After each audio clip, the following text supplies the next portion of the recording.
Expand your vocabulary with our core 2,000 words ebook. It's free and packed with essential expressions that you'll use on a daily basis. Start building your vocabulary today. Click the link in the description below to download your free Russian ebook before it's gone.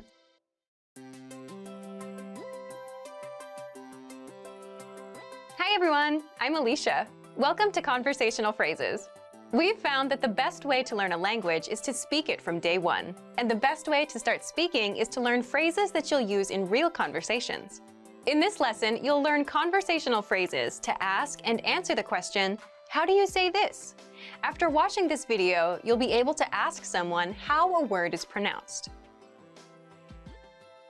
And if you want to learn more vocabulary, phrases, and example sentences you can use in real-life situations, click the link in the description to download your How to Say Something PDF cheat sheet for free. Now, let's take a look at some conversational phrases.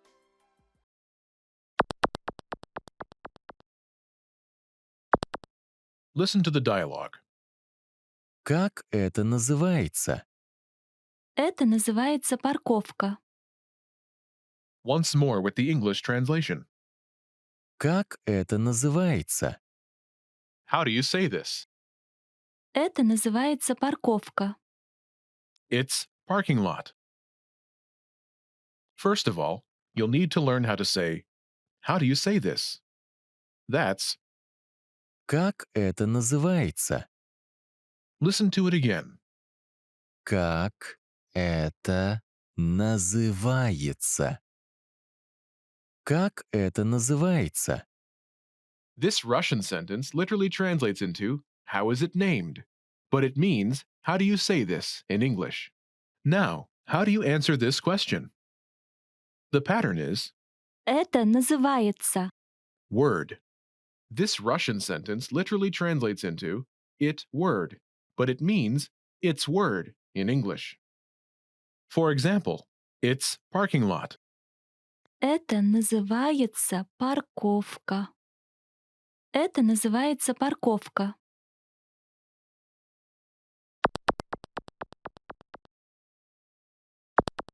Here are a few useful words you can use with the same pattern. Parking lot, Парковка. Парковка. giraffe, Жираф. Жираф. travel, Путешествие. Путешествие. invasion, Вторжение. Вторжение.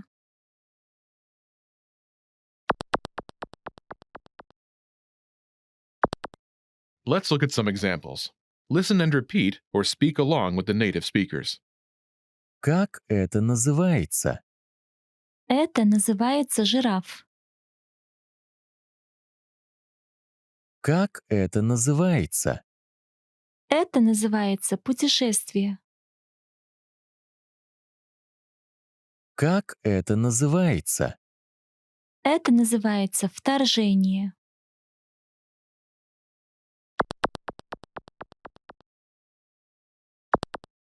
Okay, now it's your turn. Do you remember how to say, how do you say this?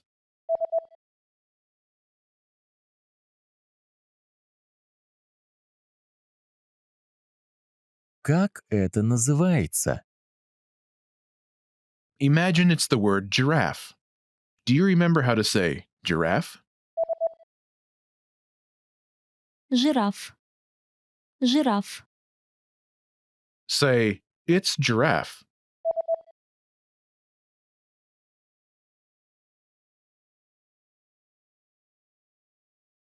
Это называется жираф. Now answer the question saying, it's giraffe. Как это называется?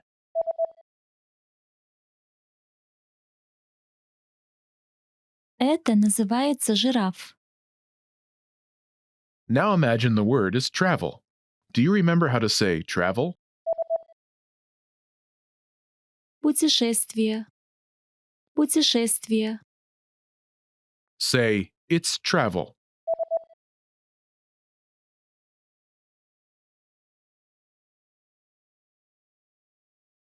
Это называется путешествие.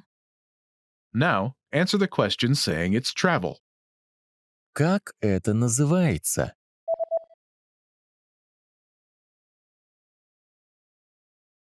Это называется путешествие. Now imagine the word is invasion. Do you remember how to say invasion? Вторжение. Вторжение. Say, it's invasion.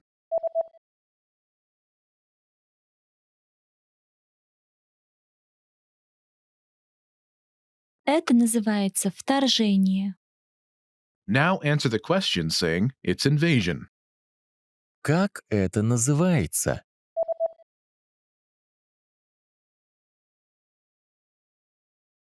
Это называется вторжение. Most people who learn a foreign language learn it so that they can one day have real-life conversations with native speakers. When you start out learning and crack open your first textbook or listen to your first podcast, having a real conversation can feel like a fantasy. When everything about a language feels new, it can be overwhelming. But this couldn't be further from the truth. While it does take a significant amount of time and effort to become fluent, having a conversation might not be as far off as you think. In this video, we'll look at 3 ways you can boost your conversational skills and start talking to native speakers. Number 1, find native speakers and practice with them. It's unlikely you live near a big group of native speakers to practice with. If you happen to be in a major or international city, your chances may be better. Check and see if your city has a general language exchange. Chances are there could be a native speaker there who is also trying to learn another language. Practicing in person with a native speaker is probably the most interesting option for honing your speaking skills. But if you can't find anyone where you live, the next best option is to look online. Luckily for language learners, the past 10 years or so have seen an explosion in online language exchange sites. On these websites, you can search for someone who is a native speaker of your target language and is also learning your native language. The idea behind a language exchange is that you communicate with them via video or text chat, and half of the time, they help you practice your target language. And for the other half, you help them practice theirs. Practicing via an online language exchange is a highly effective way to practice your conversational skills. Number 2, work on pronunciation. Pronunciation is often an overlooked skill when it comes to learning a foreign language. Most people think of a good foreign accent as a luxury rather than a necessity. But what most people don't talk about is how having a good accent boosts your listening and comprehension skills. If you can hear a sound from a foreign language and know how to make it yourself, then you're more likely to understand native speakers when they talk at normal speed, and you're also more likely to remember any new words or phrases you come across. Having a good accent means that the language no longer sounds foreign. Instead, it sounds familiar, maybe even natural. So how do you go about perfecting your accent? The best way is to break down the language into its individual sounds. Make note of any sounds that are the same or similar to your native language and of those that are different. Of the sounds that are different, spend your time practicing the ones that you find the hardest to say correctly. After you're comfortable with the individual sounds, you can start linking together words and phrases. This is where accent practice starts to get really fun and interesting.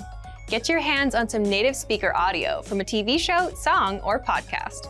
Play the audio back and listen closely a few times. Take note of how words blend together in speech. Then, do your best to imitate what you hear, trying to match the speaker's emphasis and intonation. Our language learning program's playback feature is perfect for this.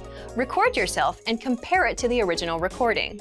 Rinse and repeat until you're comfortable with the audio selection, and then move on to something more difficult. This is how you can break through the accent barrier and really start to make the language your own. Number 3, learn phrases, not just individual words. Learning grammar and individual words is great, but it's not the only approach you should take if you want to speak fluently. In addition to your regular grammar and vocabulary, try learning whole phrases, even if you aren't totally sure how they work grammatically. Learn phrases that are specific to your needs.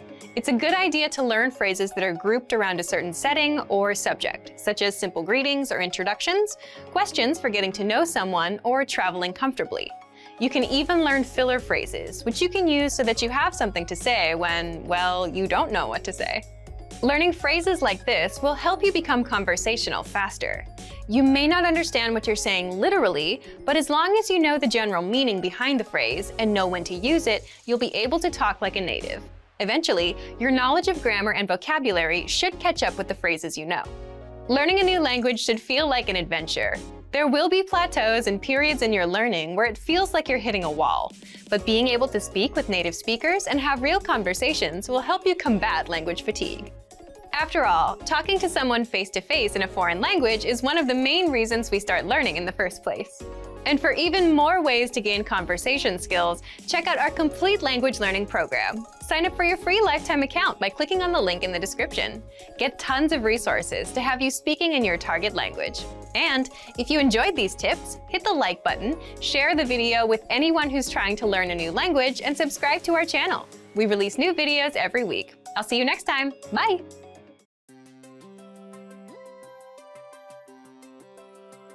Hi everyone, I'm Alicia. Welcome to Conversational Phrases. We've found that the best way to learn a language is to speak it from day one. And the best way to start speaking is to learn phrases that you'll use in real conversations. In this lesson, we'll learn conversational phrases to answer the question, what kind of movies do you like? After watching this video, you'll be able to talk about movies and ask other people about their favorite kinds of movies. And if you want to learn more vocabulary, phrases, and example sentences you can use in real-life situations, click the link in the description to download your Talking About Movies and TV PDF cheat sheet for free. Now, let's take a look at some conversational phrases.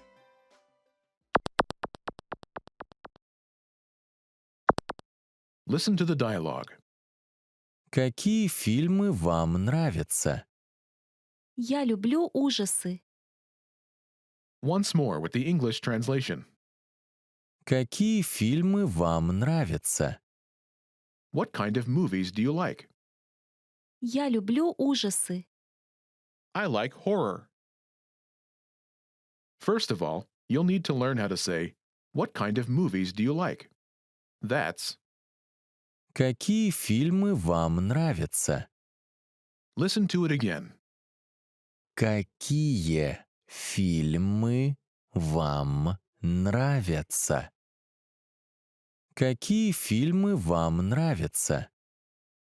This Russian sentence literally translates as, what movies do you like? But it means, what kind of movies do you like? Now, how do you answer this question? The pattern is, Я люблю. type of movie. I like type of movie. For example, I like horror. Я люблю ужасы. Я люблю ужасы.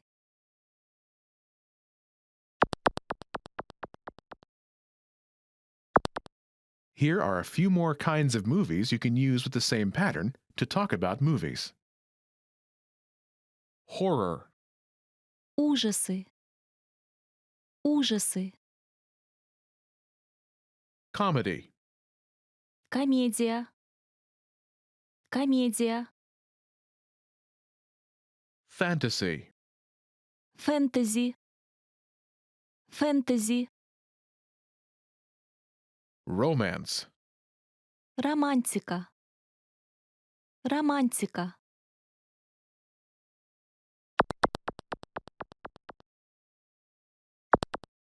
Let's look at some examples. Listen and repeat or speak along with the native speakers. Какие фильмы вам нравятся? Я люблю комедии. Какие фильмы вам нравятся? Я люблю фэнтези. Какие фильмы вам нравятся? Я люблю романтику.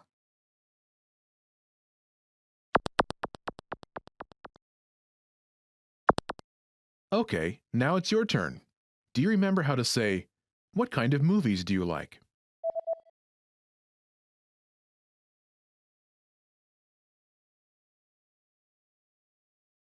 Какие фильмы вам нравятся? Imagine you like comedies. Do you remember how to say comedy?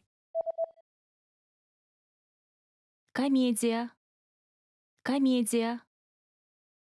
Say, I like comedies.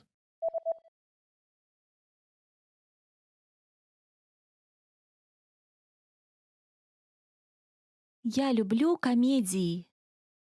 Now answer the question saying that you like comedies. Какие фильмы вам нравятся?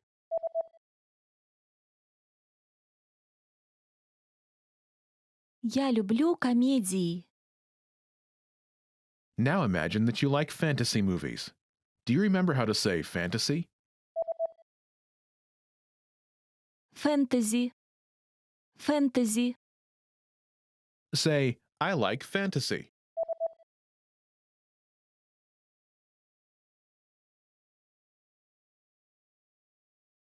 Я люблю фэнтези. Now, answer the question saying you like fantasy movies. Какие фильмы вам нравятся?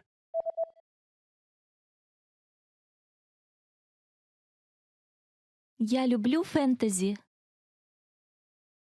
Now imagine you like romantic movies. Do you remember how to say romantic? Романтика. Романтика. Say, I like romance.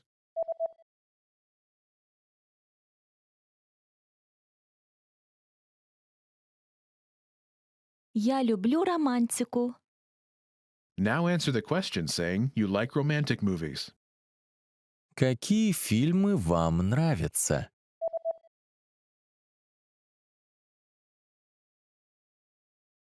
Я люблю романтику.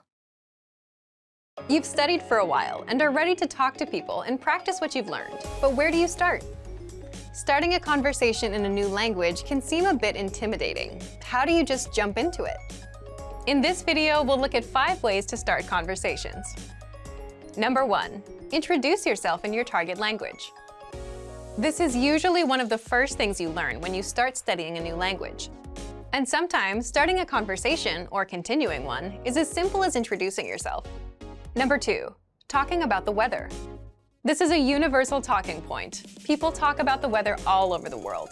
And just saying, "It's really nice today," is enough to start a conversation. A great way to practice your weather conversation skills is to check out our Can-Do lesson pathway. This series of lessons teaches you how to talk about the weather in your target language. Number 3, give compliments. Compliments are a great way to start a conversation. You can compliment something about your conversation partner's city, country, or something specific to them personally. "Hey, your bag is super cute," or "That ice cream looks delicious." These kinds of compliments can lead to further conversation about what you complimented. In this case, it could be fashion or a local restaurant.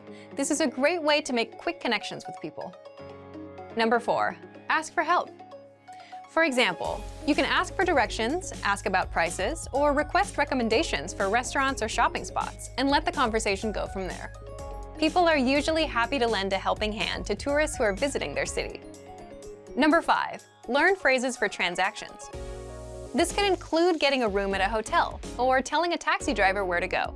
When you're traveling overseas, you'll need to talk to other people in your target language. And while this might be a bit scary at first, you'll find that the people you meet are just happy that you're trying to communicate with them. So get started talking in your target language now. For even more tips on how to start conversations, check out our complete language learning program. Sign up for your free lifetime account by clicking on the link in the description. Get tons of resources to have you speaking in your target language. And if you enjoyed these tips, hit the like button, share the video with anyone who's trying to learn a new language, and subscribe to our channel. We release new videos every week. I'll see you next time. Bye!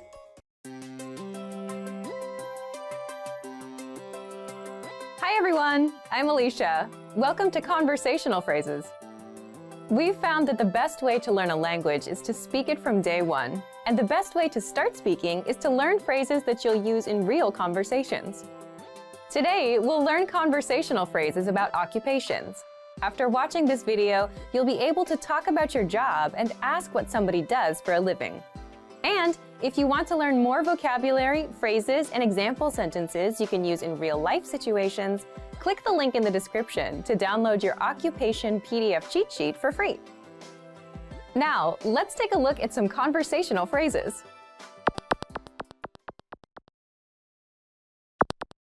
Listen to the dialogue. Чем ты занимаешься? Я художник. Listen to it again, now with the English translation. Чем ты занимаешься? What do you do? Я художник. I'm an artist. First of all, you need to learn how to say, what do you do?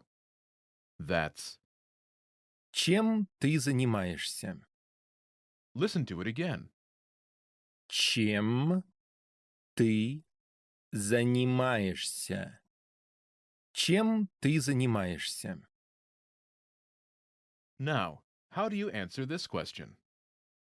This is the pattern you'll need. Я Your occupation. I'm an, your occupation. For example, I'm an artist. Я художник. Я художник.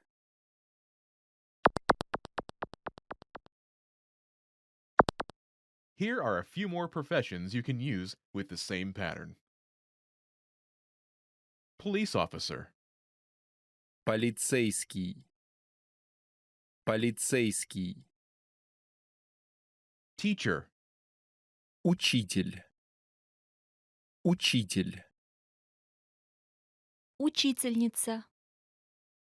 Учительница.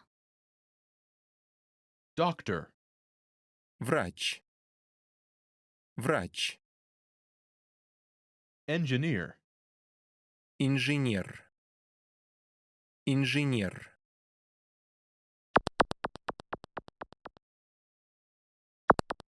Now, listen to some examples. Чем ты занимаешься? Я учитель.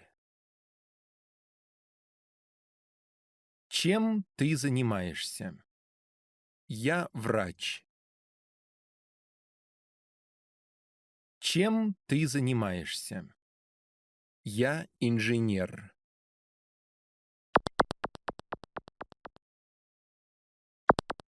Okay, now it's your turn. Do you remember how to say, what do you do?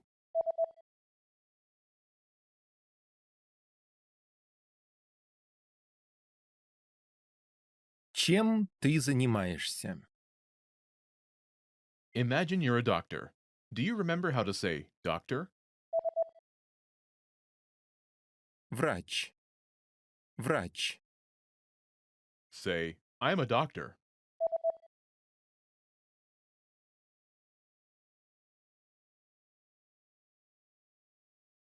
Я врач. Now answer the question saying that you are a doctor. Чем ты занимаешься?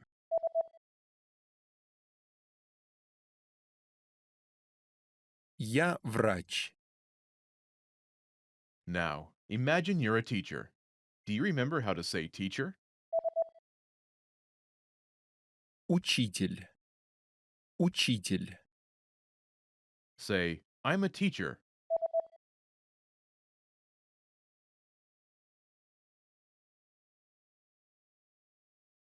Я учитель. Now, answer the question saying that you are a teacher. Чем ты занимаешься?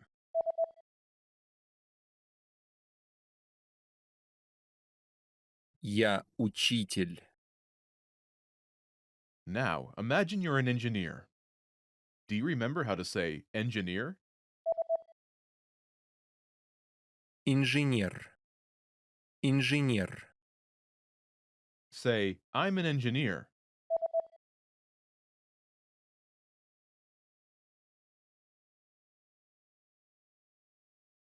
Я инженер.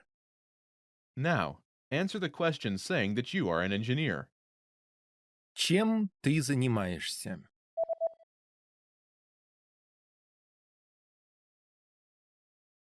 Я инженер. When learning a new language, everyone should have an ultimate goal to work towards. Whether you want to be able to connect with a relative, easily order food while traveling, or go somewhere new, having an end goal for your learning can be very motivating. A popular but challenging goal is being able to speak like a native speaker. It's difficult to measure exactly when you reach this goal, and it's not something you can pick up using textbooks alone. So how do you work on making your speech more natural? That's what we're going to look at today. Here are 3 tips to help you practice talking like a native speaker. Number 1, focus on vocabulary. If your goal is to speak like a native, you might be really focused on speaking quickly or using as many complex grammar patterns as possible. But in our native languages, we're not always trying to speak as fast as possible, and we use complex grammar patterns when necessary, not to show off. Vocabulary, however, is extremely important to expressing ourselves naturally. Your choice of words can reveal a lot about you and your understanding of the language. Most learners have had the experience of using a phrasebook or a dictionary to find a word they want to use, trying the word in conversation, and getting a look of confusion from the native speaker. In some cases, although your word choice may be grammatically correct, the word may be inappropriate for the situation or totally unnatural. This is especially important in business and other formal situations, where the right level of formality and professionalism is key. Being able to understand nuances in vocabulary words can also help you understand relationships between people just by listening to the conversation. Try to listen to many different types of conversations.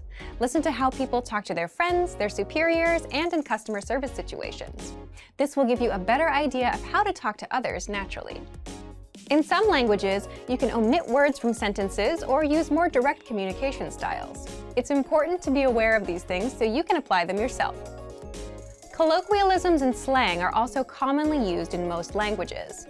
As this sort of vocabulary is always evolving, it can be difficult to keep up with the latest words. Talk with native speakers and consume media in your target language to make sure you pick up these kinds of expressions. Media is a great resource for your learning. Ultimately, knowing the appropriate vocabulary to use for each situation will really help you sound more knowledgeable. Number 2, perfect your accent. With every language, there are unique pronunciation and intonation challenges. Some languages are tonal languages, and a change in pitch can completely change the meaning of a word. Then there's the fact that most countries have multiple dialects, and so people from one area of the country may sound different from those in another. So what is the best way to listen to a wide range of accents and different pronunciations? Video and audio resources are a great way to do this. YouTube is a perfect place to start because people from all kinds of different backgrounds upload videos to the platform. You can watch educational videos, daily life vlogs, cooking shows, a travel series, whatever interests you. Pay attention to the different ways people speak. Everyone is unique. And then practice speaking like them. This kind of practice can help you sound more natural. One note, please be aware of the type of resources you're using. For example, if you find a video where a speaker uses a rare dialect, it might not be a good idea to use that for your pronunciation practice, unless you have a special reason for studying a specific accent. As a general rule, it's best to try to search for practice resources that use a standard form of the language you're studying. Number 3, copy what you hear. Do you remember how you learned to speak as a child? We rarely learned new words just listening to them, or reading after we learned how. When we were little kids, we imitated the sounds we heard by repeating the sounds out loud. While you're talking to a friend, watching videos, or listening to audio in your target language, you can do this to try and replicate the way they speak. Doing this will help you work on mastering the flow of the language, your accent, intonation, and pronunciation. Of course, you might also pick up some new vocabulary this way. Make sure to repeat new words often. It's a great way to make sure you remember them. Try doing this using a number of different mediums and sources. That way, you'll be exposed to the diversity that the language offers and master the fundamentals of pronunciation. For example, you can watch and imitate several different YouTube videos and audio CDs, but try a few different sources, like different creators or different audio types, to make sure you experience a wide range of communication in your target language. If you're using our language learning program, you can even get your own teacher with Premium Plus. Your teacher can answer questions, give assignments, and even listen to your recordings and give you advice on pronunciation. Completing these kinds of lessons with a native teacher can really boost your confidence in your speaking skills. Becoming able to speak like a native is a popular goal for many people learning a new language. It feels great to be able to communicate smoothly, especially when the people you're talking to expect basic level sentences or broken communication. Try using the tips we've shared in this video to work on improving your speaking skills. Of course, it'll take time and persistence, but the reward will be more natural communication. And for even more tips on speaking, check out our complete language learning program. Sign up for your free lifetime account by clicking on the link in the description. Get tons of resources to have you speaking in your target language. And if you enjoyed these tips, hit the like button, share the video with anyone who's trying to learn a new language, and subscribe to our channel. We release new videos every week. I'll see you next time. Bye!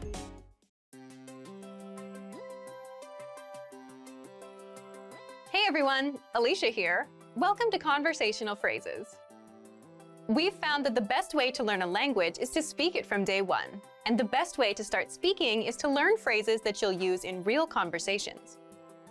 In this lesson, we'll learn conversational phrases to answer the question, "How's your mother?" After watching this video, you'll be able to talk about well-being and ask how someone is doing. And if you want to learn more vocabulary, phrases, and example sentences you can use in real-life situations, click the link in the description to download your Conversation About Family Well-Being PDF cheat sheet for free. Now let's take a look at some conversational phrases.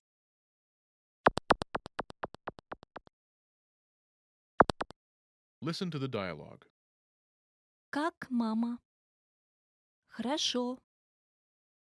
Once more with the English translation. Как мама? How's your mother? Хорошо.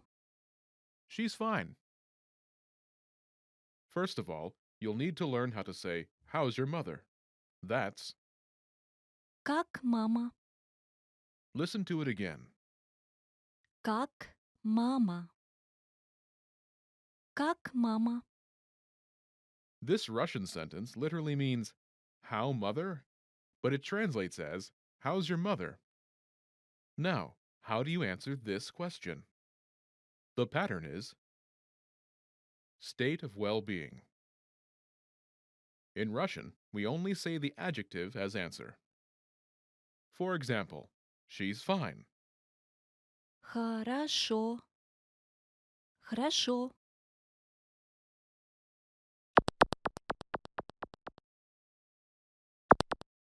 Here are a few expressions related to well-being that you can use with this pattern. Great, Отлично. Отлично. fine, Хорошо. Хорошо. so-so, Так себе. Так себе. not good. Не очень. Не очень.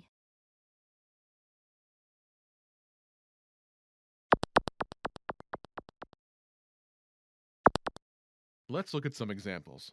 Listen and repeat or speak along with the native speakers. Как мама? Отлично. Как мама? Так себе. Как мама? Не очень.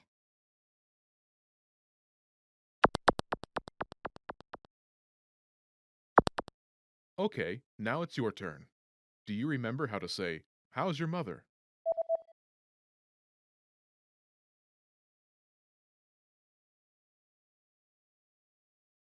Как мама? Imagine she's great. Do you remember how to say, "Great"? Отлично. Отлично. Say, "She's great."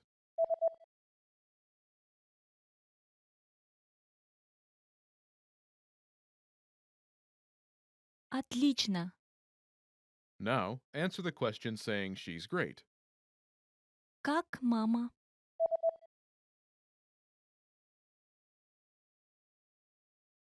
Отлично. Now imagine she's so-so. Do you remember how to say so-so?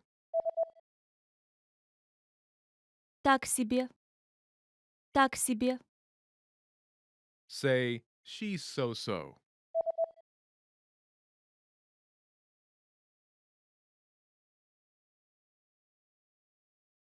Так себе. Now, answer the question saying she's so-so. Как мама?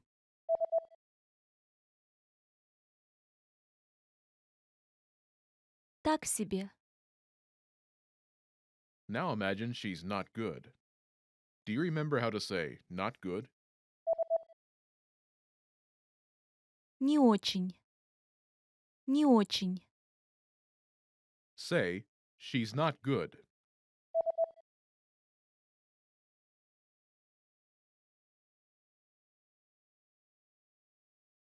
Не очень. Now, answer the question saying she's not good. Как мама?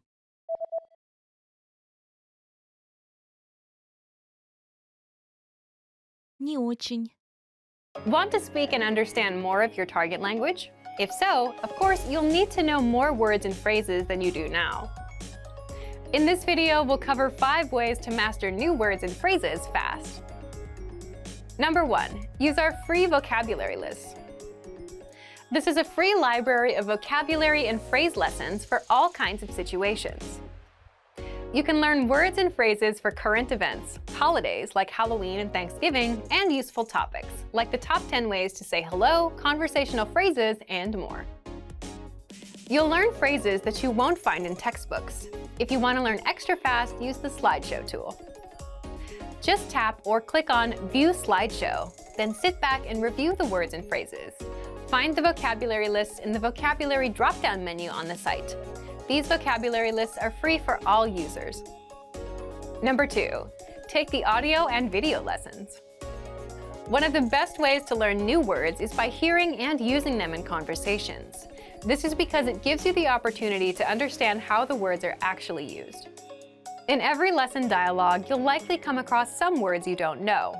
But don't worry, because our teachers translate everything. When you hear the conversation again at the end of the lesson, you'll be familiar with the words you didn't know at first. Number 3, learn with our 2,000 most common words list.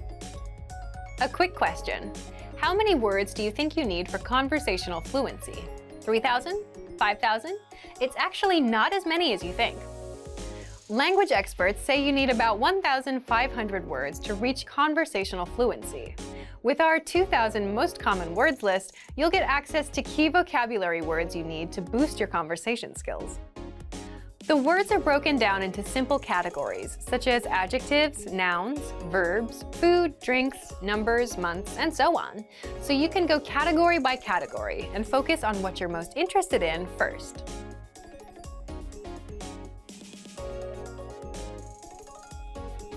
With this tip, we're not talking about paper flashcards. We're talking about the smart flashcards that you can find in our premium study tools.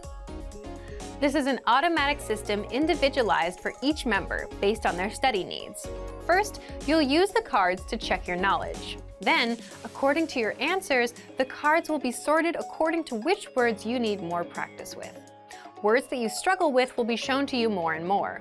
You'll see words that you know well less often. This system helps you study more efficiently. It displays the words you need to work on and knows when you should refresh your knowledge. This helps make sure you don't forget vocabulary.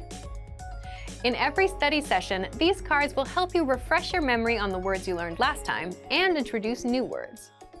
Number 5, use the words. After you learn a new word, using it right away is crucial to remembering it. So, when you're done with a lesson or a vocab list, here's something you can do. Leave a comment. Make up a sample sentence and post it in the comment section. Write it down in a notebook, or shadow the word with a lessons dialogue.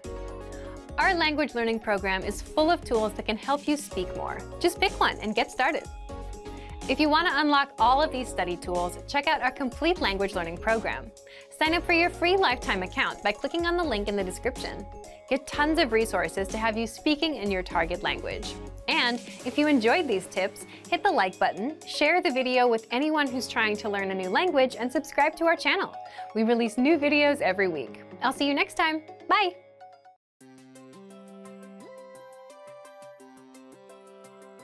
everyone, Alicia here. Welcome to Conversational Phrases. We've found that the best way to learn a language is to speak it from day one, and the best way to start speaking is to learn phrases that you'll use in real conversations. In this lesson, we'll learn conversational phrases to answer the question, what's the matter? After watching this video, you'll be able to make complaints and ask someone else if they're having any issues. And if you want to learn more vocabulary, phrases, and example sentences you can use in real-life situations, click the link in the description to download your Making Complaints PDF cheat sheet for free. Now let's take a look at some conversational phrases.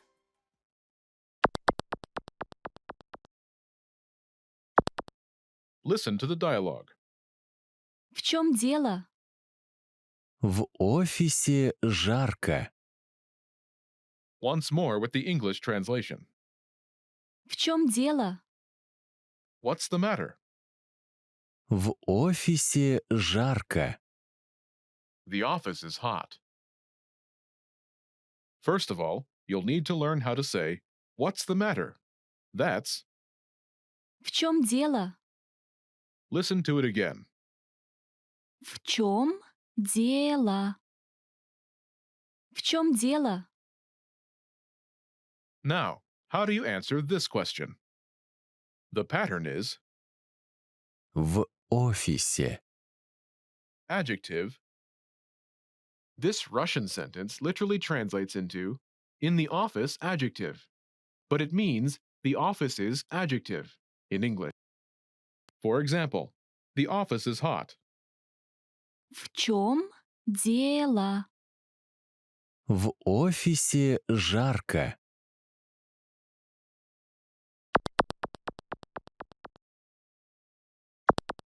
Here are a few more examples you can use with the same pattern to make complaints.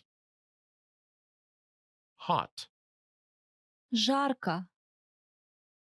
Жарко. cold, Холодно. Холодно. noisy, Шумно. Шумно. dirty, Грязно. Грязно.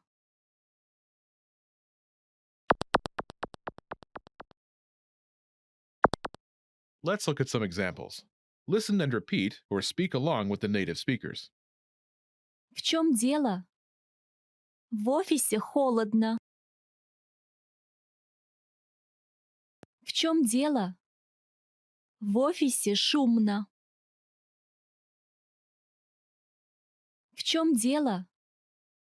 В офисе грязно.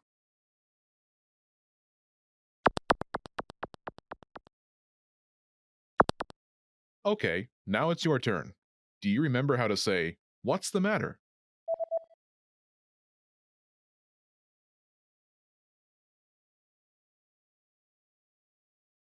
В чем дело?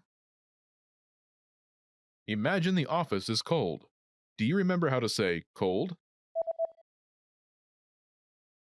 Холодно. Холодно. Say, the office is cold.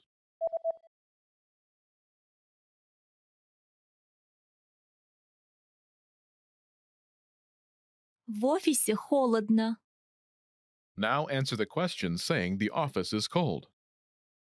В чем дело?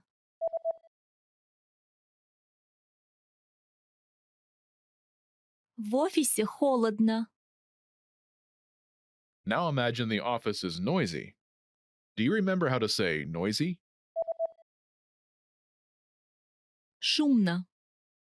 Шумно. Say, the office is noisy.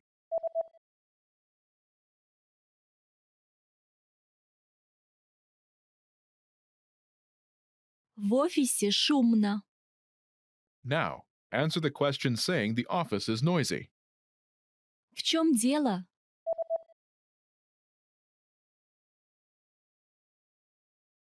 В офисе шумно. Now imagine the office is dirty. Do you remember how to say dirty? Грязно. Грязно. Say, the office is dirty.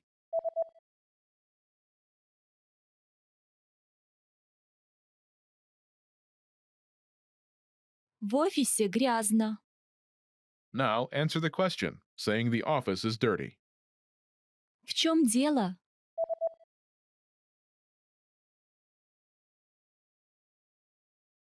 В офисе грязно. Want to speak your target language with confidence and impress native speakers? When learning to speak a new language, you have lots of things to think about, including grammar, vocabulary, and pronunciation. Because you're thinking of all of these things and trying to speak, it can be difficult to communicate with confidence, especially in the beginning. This is why it's helpful to make confidence-building exercises part of your language learning process. In this video, you'll learn 7 ways to boost your confidence. 1. Read out loud. This might seem pretty basic, but it's a great way to practice speaking. Reading aloud lets you practice speaking without having to think about grammar or things to talk about. Reading out loud lets you focus on your pronunciation and the rhythm of the language.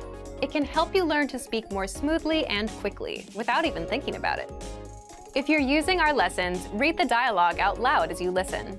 You can read along with the dialogue tool, the lesson notes, or the transcript. 2. Read like a child. This might sound strange, but think about children learning to read.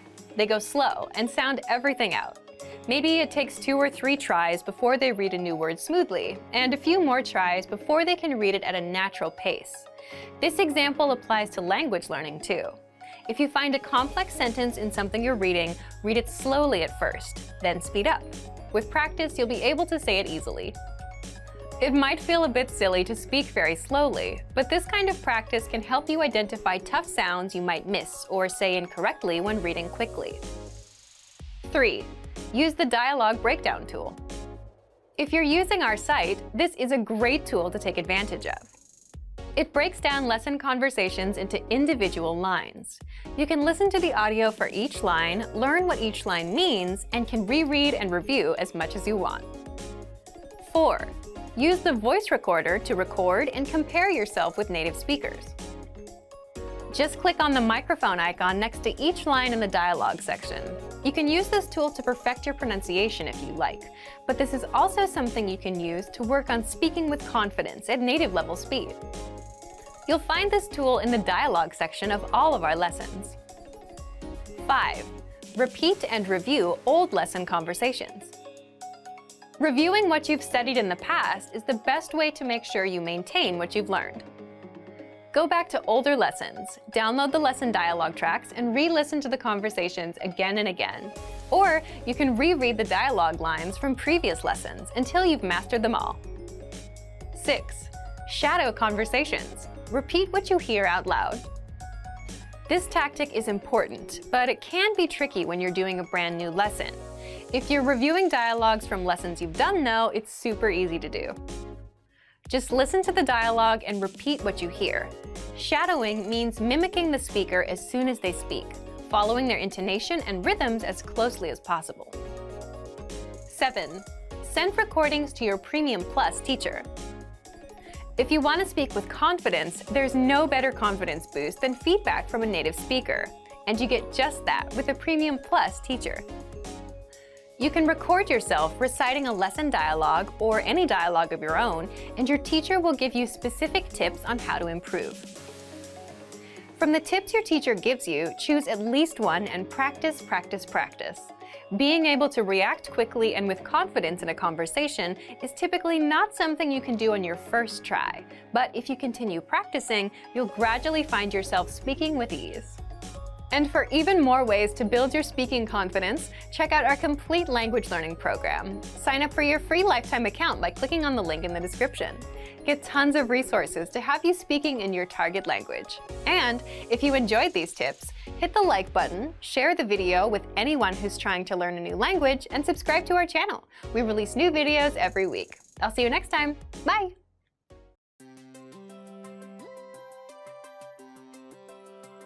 Hi everyone, I'm Alicia. Welcome to Conversational Phrases. We've found that the best way to learn a language is to speak it from day one. And the best way to start speaking is to learn phrases that you'll use in real conversations. In this lesson, you'll learn conversational phrases to answer the question, what are you doing during the holiday? After watching this video, you'll be able to talk about your holiday plans. And if you want to learn more vocabulary, phrases, and example sentences you can use in real-life situations, click the link in the description to download your National Holidays PDF cheat sheet for free. Now, let's take a look at some conversational phrases.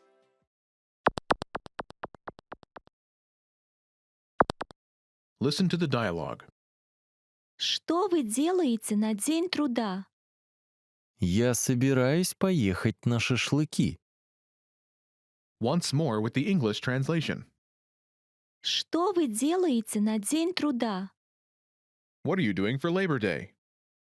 Я собираюсь поехать на шашлыки. I'm planning to go to a barbecue. First of all, you'll need to learn how to say, what are you doing for Labor Day? That's, Что вы делаете на День труда? listen to it again. Что вы делаете на День труда? Что вы делаете на День труда? Now, how do you answer this question? The pattern is Я собираюсь. plan. I'm planning to plan. For example, I'm planning to go to a barbecue. Я собираюсь поехать на шашлыки. Я собираюсь поехать на шашлыки.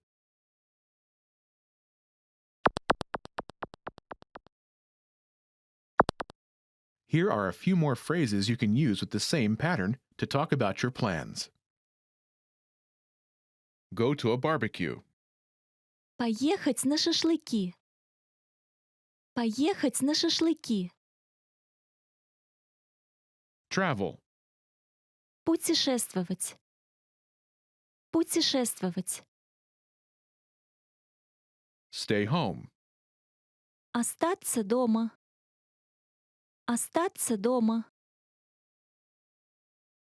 Go to the movies. Пойти в кино. Пойти в кино.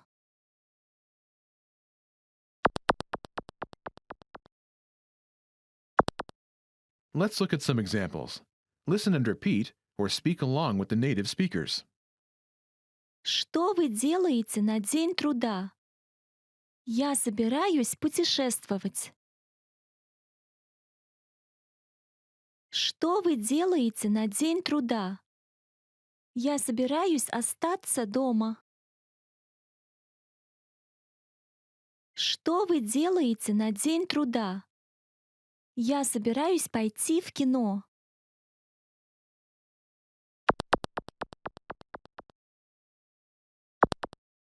Okay, now it's your turn.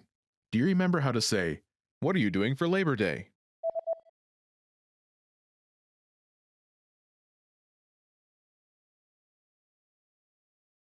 Что вы делаете на День труда?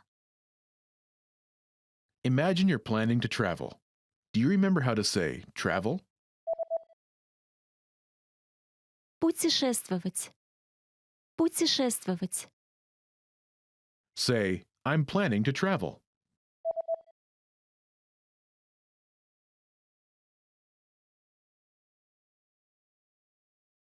Я собираюсь путешествовать.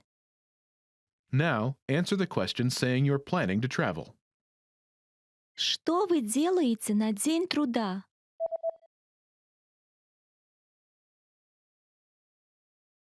Я собираюсь путешествовать.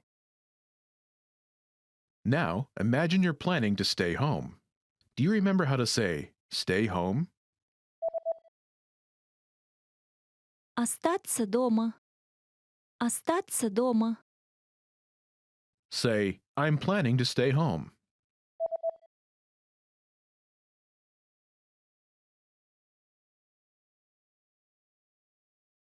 Я собираюсь остаться дома. Now, answer the question saying you're planning to stay home. Что вы делаете на День труда?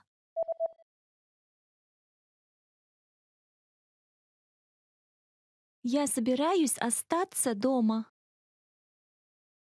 Now imagine you're planning to go to the movies. Do you remember how to say go to the movies? Пойти в кино. Пойти в кино. Say, I'm planning to go to the movies.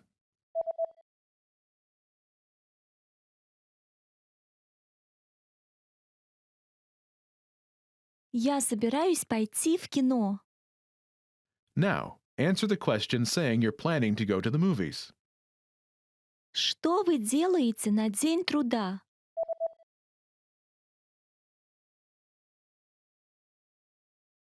Я собираюсь пойти в кино.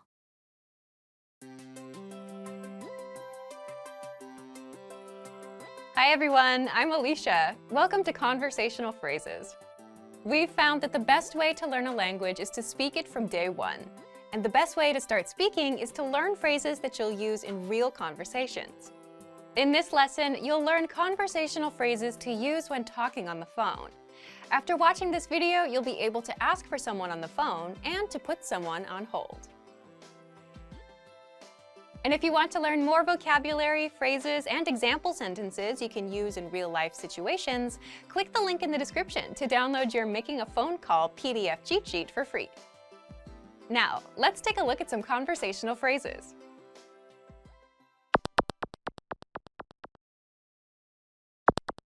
Listen to the dialogue. Здравствуйте. Я бы хотела поговорить с ответственным сотрудником. Одну секунду. Once more with the English translation. Здравствуйте. Я бы хотела поговорить с ответственным сотрудником. Hello, I'd like to speak with the person in charge. Одну секунду. Okay, just a moment. First of all, you'll need to learn how to say hello on the phone. That's Здравствуйте. Здравствуйте. Then, you'll need to learn how to say, I'd like to speak with person. The pattern is, Я бы хотела поговорить с. person. For example, hello, I'd like to speak with the person in charge. Здравствуйте. Я бы хотела поговорить с ответственным сотрудником. Здравствуйте. Я бы хотела поговорить с ответственным сотрудником. Now, how do you answer this question? Одну секунду. Okay, just a moment. Listen to it again. Одну секунду. Одну секунду. This Russian sentence literally translates as 1 second, but it means, okay, just a moment.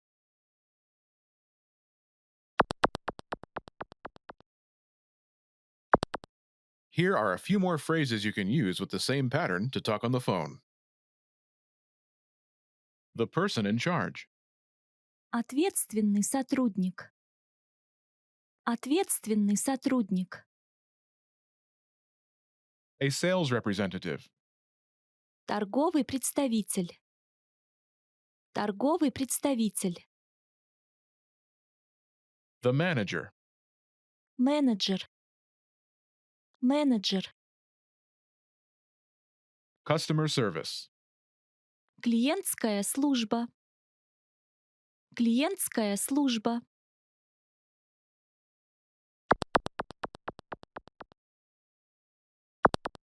Let's look at some examples. Listen and repeat or speak along with the native speakers. Я бы хотела поговорить с торговым представителем. Одну секунду. Я бы хотела поговорить с менеджером. Одну секунду. Я бы хотела поговорить с клиентской службой. Одну секунду.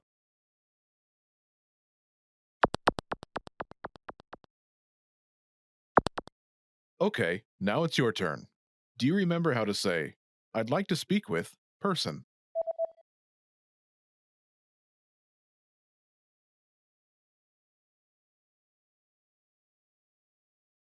Я бы хотела поговорить с... person. And how do you answer it?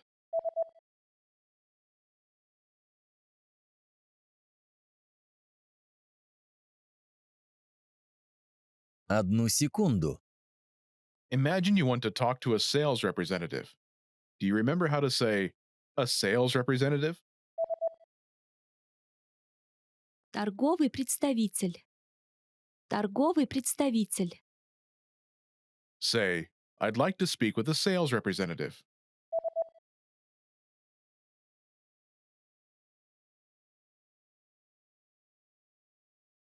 Я бы хотела поговорить с торговым представителем.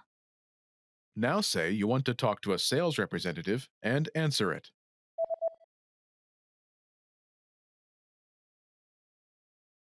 Я бы хотела поговорить с торговым представителем. Одну секунду. Now, imagine you want to talk to the manager. Do you remember how to say the manager? Менеджер. Менеджер. Say, I'd like to speak with the manager.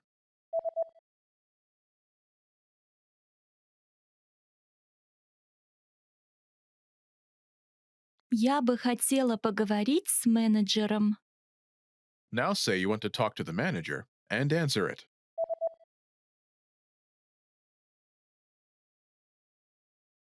Я бы хотела поговорить с менеджером. Одну секунду. Now imagine you want to talk to customer service. Do you remember how to say customer service? Клиентская служба. Клиентская служба. Say, I'd like to speak with customer service.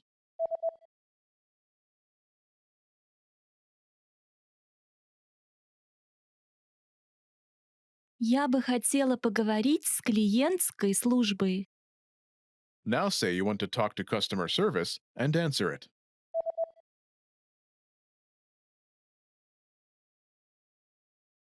Я бы хотела поговорить с клиентской службой. Одну секунду. Want to speak real Russian from your first lesson? Sign up for your free lifetime account at RussianPod101.com. To master a new language and understand everything as soon as you hear it, to read with just a quick glance and speak smoothly without thinking, you need to review. Here are our top 5 review tactics.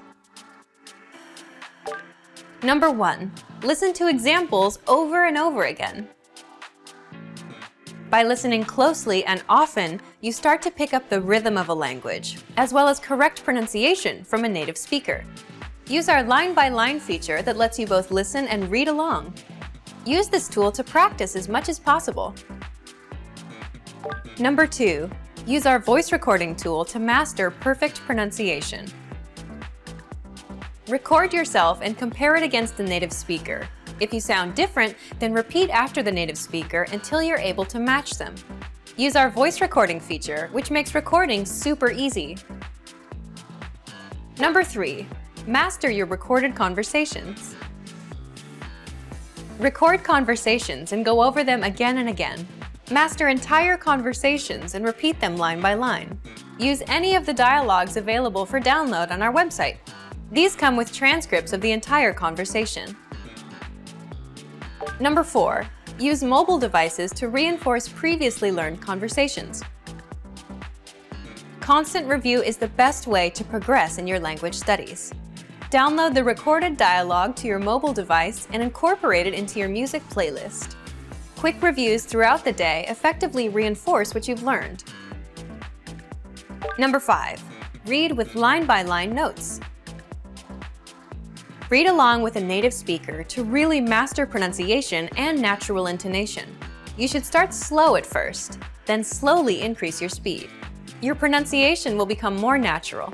You will also see that your ability to understand fluent speakers will greatly increase. You'll be able to improve your communication skills using these 5 simple review techniques. Increase your understanding of your target language. And remember, if you're interested in getting all these review tools, Sign up for your free lifetime account. No credit card required, and you'll get the best free online resources. And start reviewing more every day.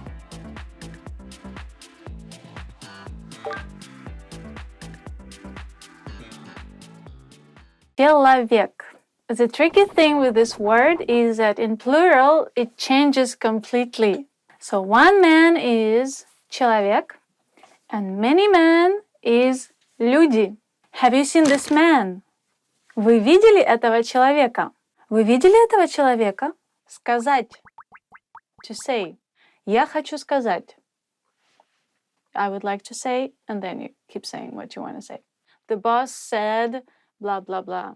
Начальник сказал, and then you keep going what exactly he says. Пожалуйста. Please. Or, you're welcome.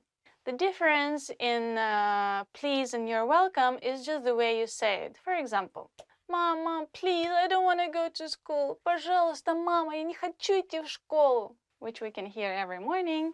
Or you can say, present, an iPad from my friend is like, спасибо. And they go like, пожалуйста. Like, you're welcome. Pay attention to which word you're using. Смотри за словами. Смотри за словами. Maybe it's not very literal translation, but it means watch your mouth or something like that. Жить. To live. When you introduce yourself and you want to say where you live, exactly which city, which town, which country, or like which district. So, я живу в Москве. I live in Moscow. You can say пока-пока, which means bye-bye. Call me next week.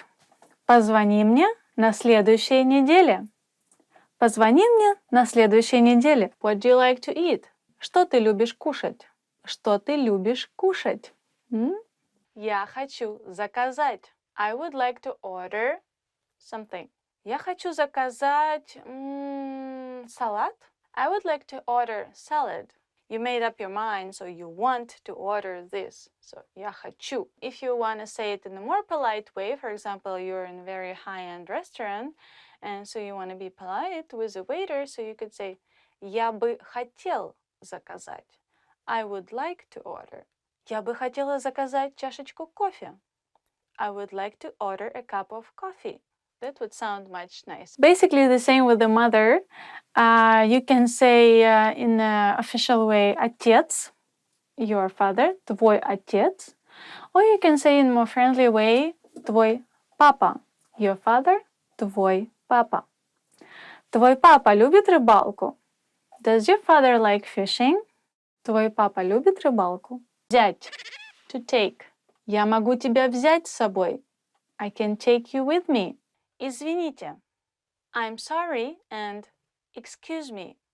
If you say I'm sorry, you can say извините. Like you're really sorry about something you've done. But you can say excuse me, like you stepped on somebody's foot in a train. You can say ой, извините. Сестра.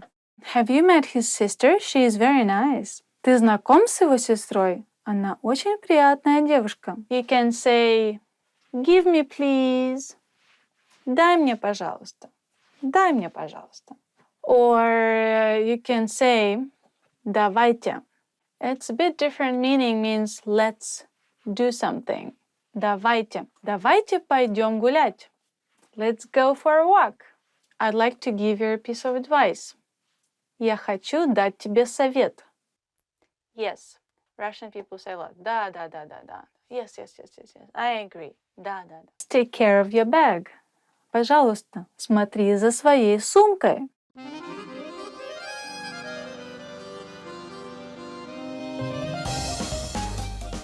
Hi, welcome to Introduction to Russian. My name is Alicia, and I'm joined by... Hi everyone, I'm Katya. In this lesson, you'll learn the basics of Russian grammar. Word order refers to the order in which words are structured to form a sentence in a given language. Consider the English sentence, I ate an apple. But first, let's remove the article an here for simplicity, so we're just left with I ate apple. The basic word order for English is subject, verb, object, or SVO for short. If we break down the English sentence, I ate apple, we can see that the subject I is presented first, followed by the verb ate, and then finally the object apple is positioned last. This is the basic word order for sentences in English. Russian uses the same word order as English. SVO. Парень купил собаку. Парень. The subject, a guy, goes first. Купил, the verb bought, goes second. And собаку, the object dog, goes last. This means that you can create any basic sentence in Russian simply by exchanging the English words for Russian words using a dictionary and still be understood. Isn't that easy? In fact, Russian word order is much more flexible than English. Compare the following examples. Cats eat mice. If we were to swap the subject with the object, we'd get mice eat cats. As you can see, the SVO word order in English is fixed. Changing the word order changes the meaning of the sentence completely. Russian, on the other hand, is much more flexible. Starting with the SVO word order, кошки едят мышей. We can swap the subject with the object like we did for English, and yet, мышей едят кошки. The meaning of the sentence remains the same. In fact, we could swap the sentence any which way and it still wouldn't change the core meaning of the sentence. Unlike English, Russian doesn't rely on the word order of the sentence to signify if a word is the subject or an object because it uses special word endings that act as markers to indicate the role of the word in the sentence. In this example, we use the word ending "ей" in мышей to indicate that mice is the object of the sentence. And so we can move it around anywhere in the sentence and it still be the object. Now you know how to create basic sentences in Russian, but how do you make a sentence negative? Negation in Russian is easy. Just add "не", meaning no, before the verb. Он спит. Он не спит. Я знаю. Я не знаю. Unlike English, Russian permits double negatives. So in English, you would say nothing happened. But in Russian, we would say nothing didn't happen. Ничего не произошло. You can form many basic negative sentences in Russian by placing no before the verb. Turning a sentence into a question in Russian is even easier than turning it into a negative sentence. Simply raise your pitch at the end of the question as you would in English. Unlike English, though, you do not need to rearrange the order of any words. Simply say the sentence and raise the pitch at the end. Ты понимаешь? Ты понимаешь? To ask more than yes or no questions, you'll need to learn question words. Some common question words are Что? Как? Кто? Какой? Когда? We'll cover more of this in future lessons on Russian grammar. Well done! Let's wrap up this lesson by recapping what we've learned. In this lesson, you learned that Russian sentences can be formed using an SVO word order, just like English. Additionally, Russian uses markers to indicate the role of a word in a sentence, which allows the word order to be much more flexible. You make a negative sentence by adding no before the verb. And to create basic questions in Russian, simply add a question mark and raise your pitch at the end of a sentence. We've covered only the absolute basics of Russian grammar. If you're interested in learning more, check out our Russian in 3 Minutes video series. In that course, we teach you useful phrases while covering the fundamentals of Russian grammar, and each lesson is only 3 minutes long. See you in the next lesson. Bye! Bye!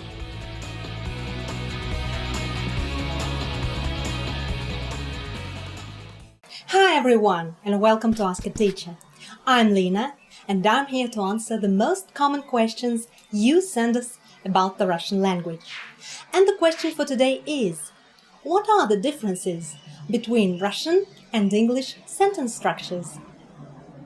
The most obvious difference between Russian and English sentence structure is word order. English has a fixed order of subject, verb, and object. Russian is a lot more flexible. In Russian, you can place an object both before and after the verb. Take the sentence, I don't know him.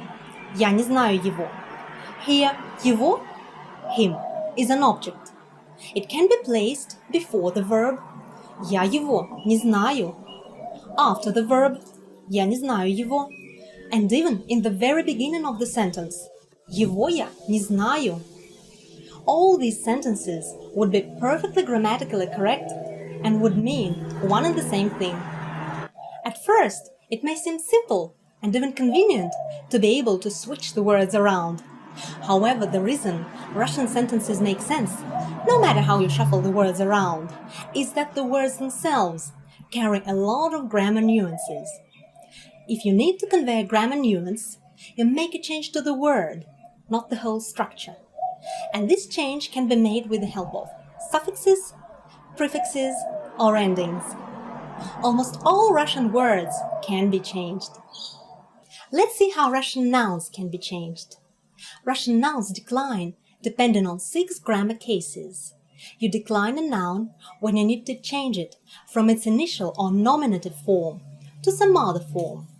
For example, the word палочки, chopsticks, is an initial form. It can be used in a sentence like this. Вот мои палочки. Here are my chopsticks.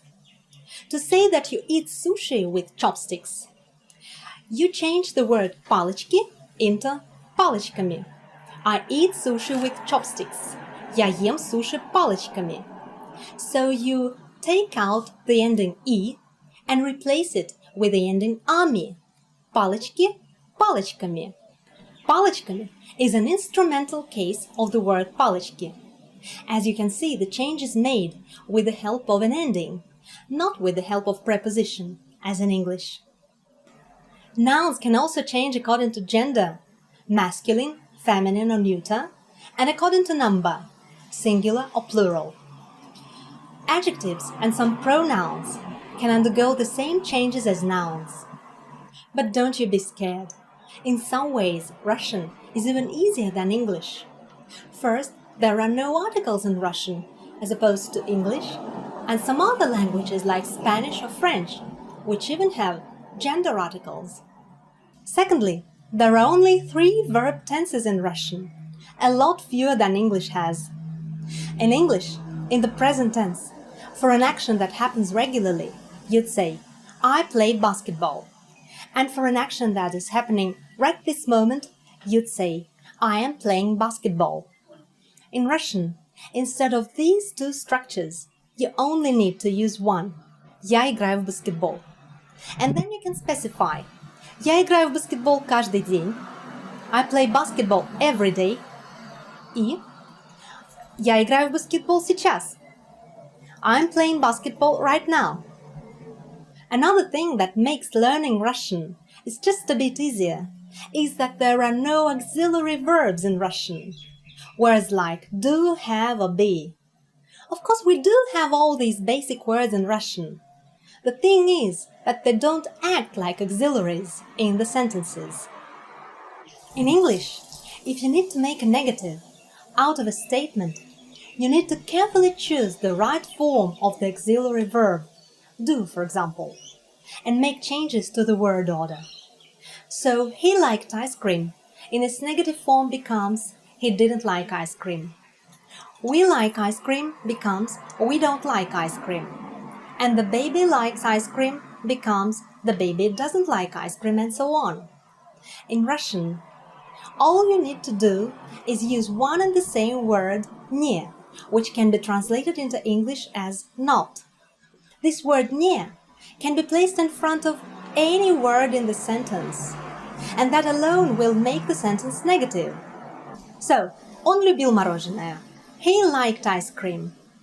Он не любил мороженое. He didn't like ice cream. Мы любим мороженое. We like ice cream. Мы не любим мороженое.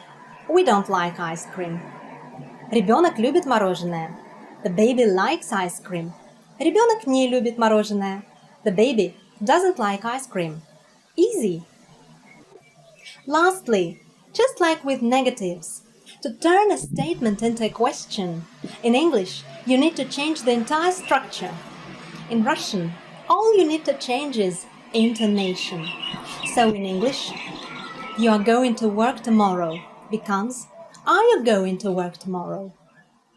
In Russian, you don't have to move the words around. All you need to do is change your intonation and the statement becomes a question. Like this. Ты идешь на работу завтра. You are going to work tomorrow. Ты идешь на работу завтра? Are you going to work tomorrow? So how was it? Pretty interesting, right? Do send me some more questions about the Russian language usage, and I'll be happy to answer them. До встречи! See you soon! Hello everyone, Lena here. Welcome to Ask a Teacher, where I'll answer some of your most common Russian questions. The question for this lesson is: how hard is it to learn Russian? The Foreign Service Institute, or FSI, created a scale to show how long it takes to get to professional level proficiency in speaking a foreign language for a native English speaker. Russian is a Category 3 language. That means it has significant differences from English. It takes a bit longer to learn than, say, Spanish or Italian, which have very similar writing systems to English. According to this scale, Russian takes approximately 44 weeks, or 1,100 hours of study, but this will of course vary from person to person. The hardest part about Russian is grammar. There are many factors you have to consider when making a sentence, such as gender, number, suffixes and prefixes. With nouns, we have to be mindful of how they decline depending on the 6 Russian cases. With verbs, you have to be mindful of the imperfective and perfective forms, which are verb aspects that indicate whether an action is ongoing or has already been completed. For example, the word dog is feminine, собака, and the word cat is masculine, кот. If you want to say, I love my dog and I love my cat, you'll have to use different endings for the nouns. Я люблю свою собаку, but я люблю своего кота, respectively. You can see that even the pronoun my, свой, will change for these sentences because of the animals' genders. But there are many things about learning Russian that are easier than you think. Here are a couple of other facts about Russian that you will like.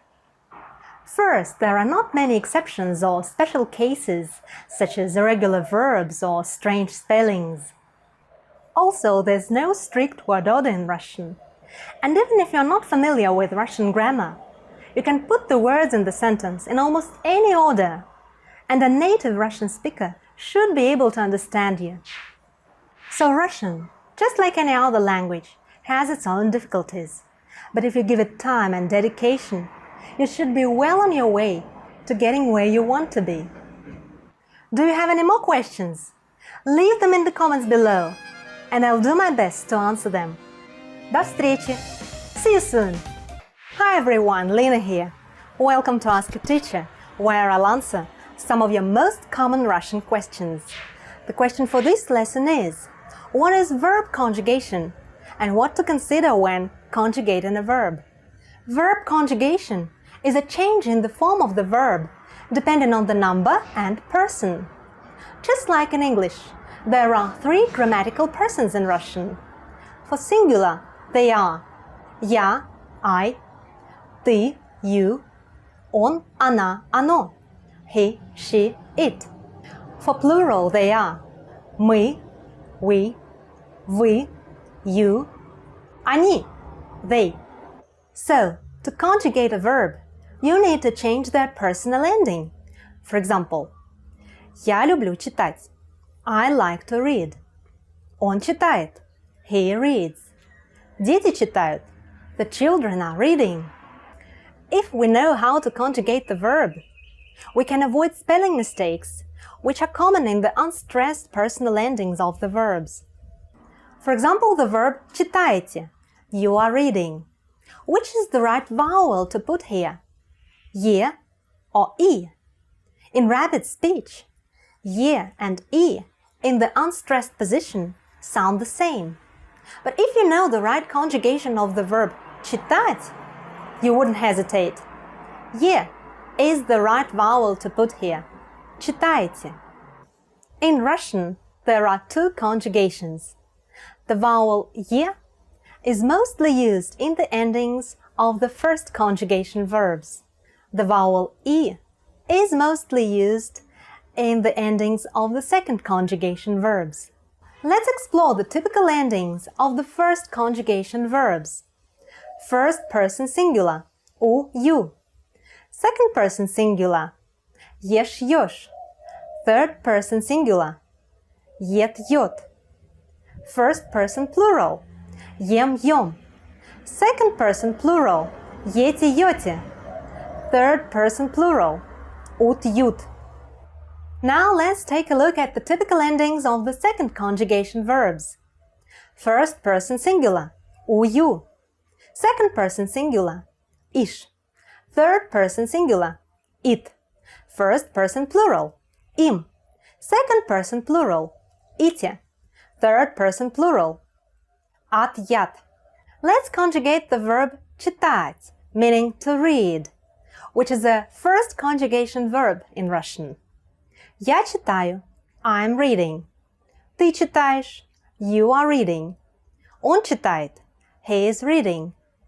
Мы читаем, we are reading. Вы читаете, you are reading. Они читают, they are reading.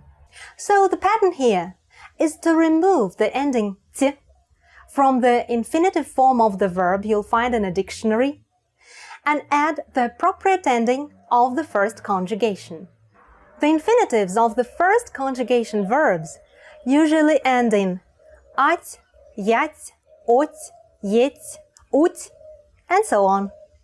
Let's move to the second conjugation verbs and conjugate the verb учить, which means to teach, to learn, or to study.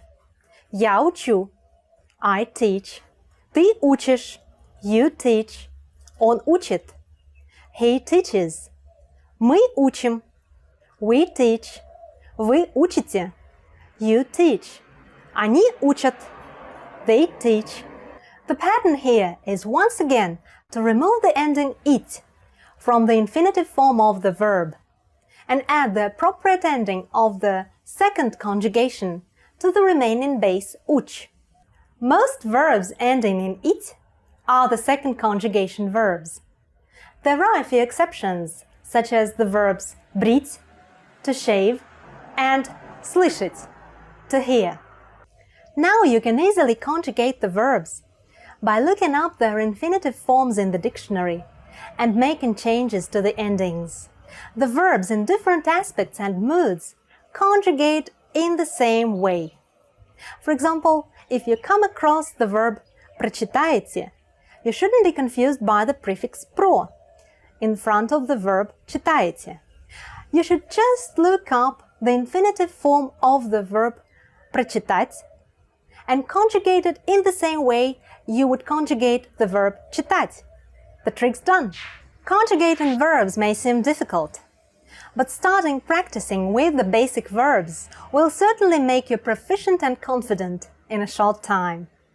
Pretty interesting, right? If you have more questions, leave them in the comments below. До встречи! See you soon!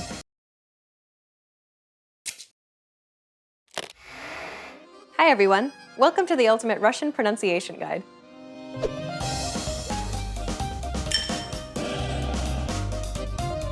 You've made it to the last lesson. Do you feel more confident about speaking in Russian now? In this last lesson, we'll wrap things up by quizzing you on the material that we've covered in this series. Make sure to practice out loud with this lesson. You know all the parts and pieces, but can you speak Russian with a natural accent? If you've been quiet up until now, be sure to speak out loud with Katya. Are you ready? Let's go. You probably knew this word before you started this series, but do you know how to pronounce it correctly? Give it a shot. Щетка. Did you pronounce this sound correctly? It should sound similar to sheep, but instead of using the tip of the tongue, use the middle part of the tongue to create the sh sound.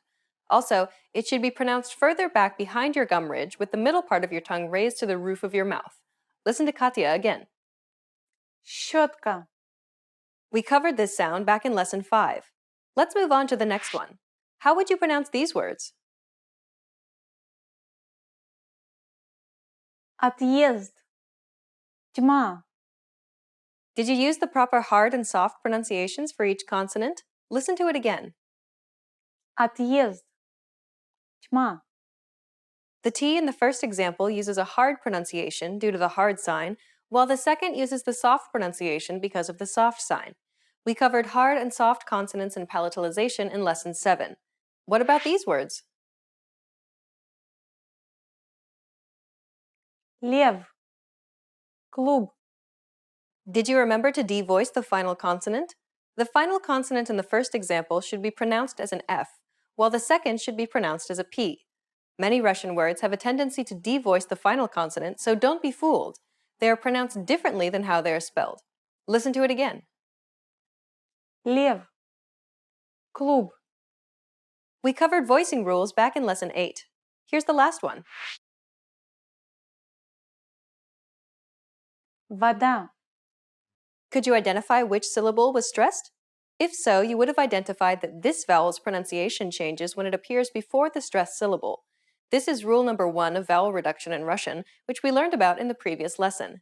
Listen to it again. Вода. How did it go?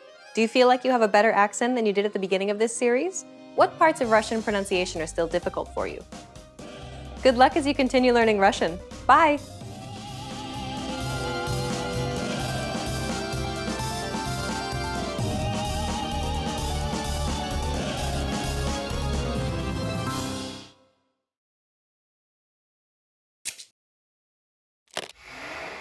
Hi everyone! Welcome to the Ultimate Russian Pronunciation Guide.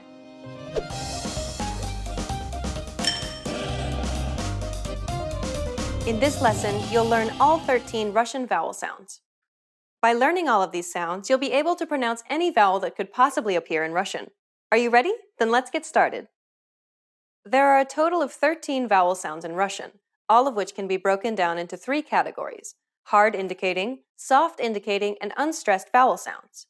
First, let's take a look at all 5 hard indicating vowel sounds. The first vowel is А. Да. Атом. Трава. This vowel sound is identical to the A in far. Be sure to lower your jaw and allow the mouth to open completely. А. А.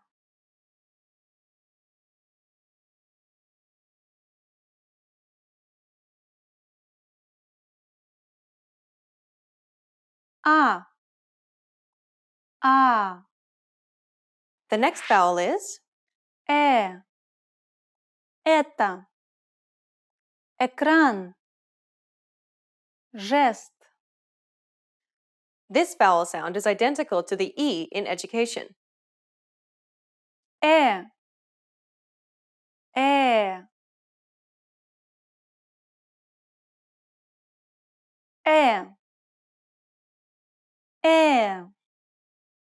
The next vowel is Ты. Мы. Язык. Raise the middle part of your tongue all the way to the roof of your mouth until there's only a tiny opening for air to travel through. The back of the tongue should be flat against the back roof of the mouth so that the tongue is tense. Try to create a narrow channel from the base of the throat all the way to the roof of the mouth. Your lips should remain neutral. Listen to Katya. И.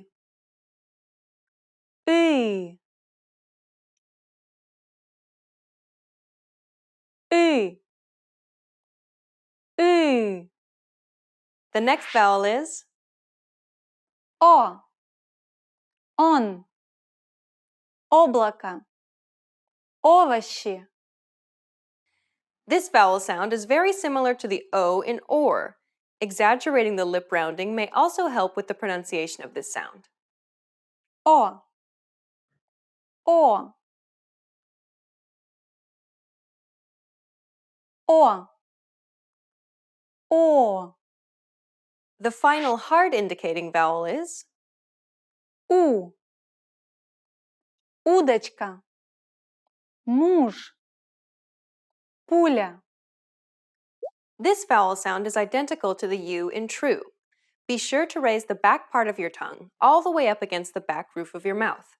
Exaggerating your lip rounding may also help with the pronunciation of this sound. U. U. U. U. You just learned 5 hard indicating vowel sounds. Now let's move on to soft indicating vowel sounds. Я. Яблоко. Ягода. Яхта. This is identical to the yaw sound in yard. Be sure to lower your jaw and allow your mouth to open completely. Я. Я. Я. Я. The next vowel is Е. Есть. Евро. Ездить. It sounds very similar to the ye in year. Е. Е. Е. Е. The next vowel is И. Имя. Пить. Щи. It's identical to the double E sound in C. И. И.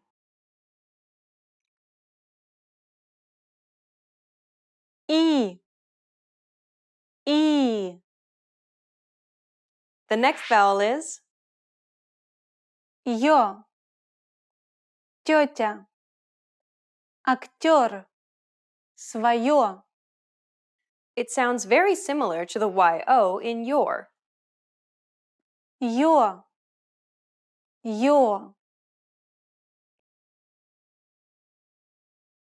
Ё. Ё.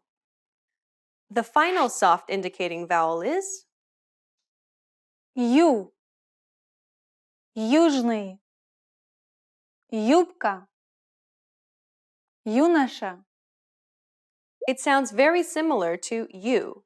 Be sure to raise the back part of your tongue all the way up against the back roof of your mouth.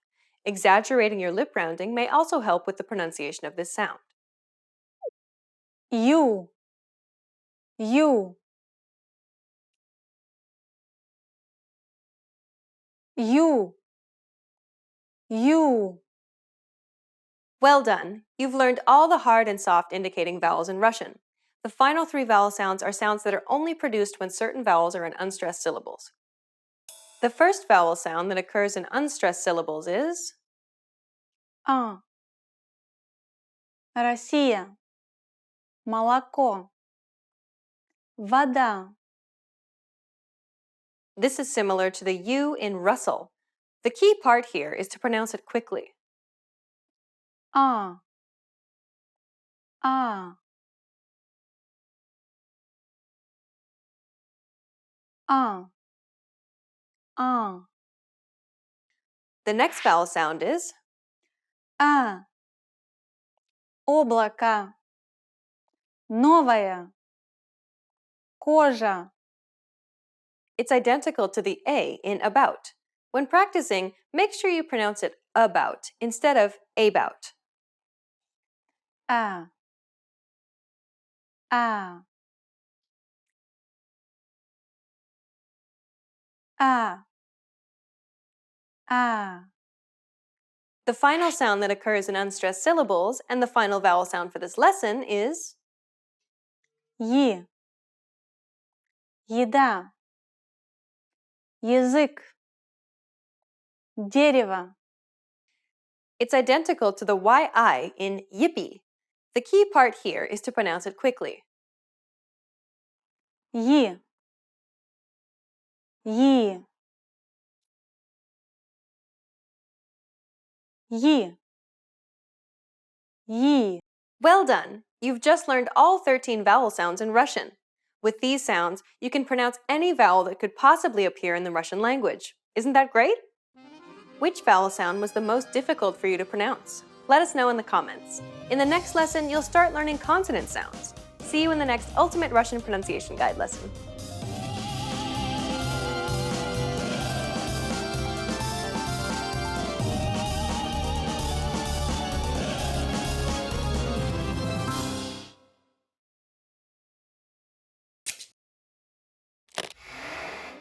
everyone! Welcome to the Ultimate Russian Pronunciation Guide.